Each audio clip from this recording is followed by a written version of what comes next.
Hello, my name is Gary Talbot and welcome to the TNT Teaching and Learning YouTube channel. In this video, I'm going to talk to you about an activity you can use in your lesson, which is exit tickets, arrivals and departure cards, and forms.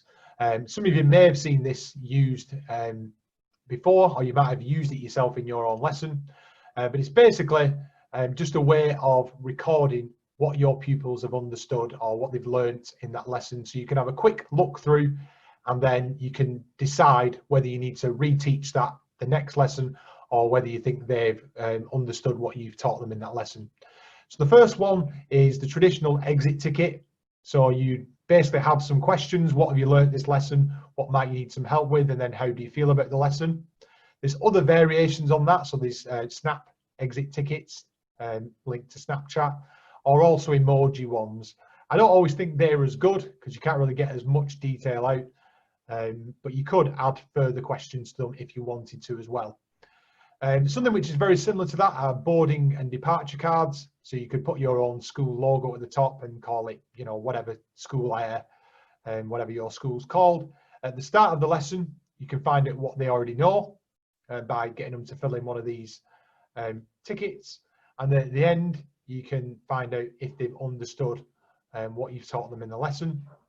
Now, an easy, great way to do this, instead of you having to sift through these tickets and printing and stuff like that, which sometimes can take a bit of time. If your school is signed up to Microsoft Teams or you've got Google Classroom, then you can quite easily use exit tickets on Microsoft Forms or on Google Forms.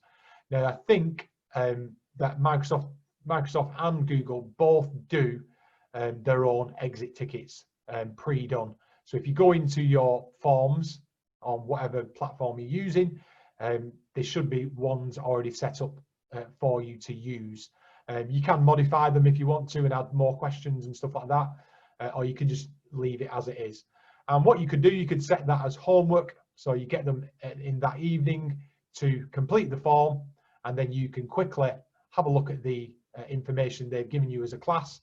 And the great thing about online forms is that you can see summaries, so you can then decide whether your class or pupils in your class have understood what you've taught them in the lesson.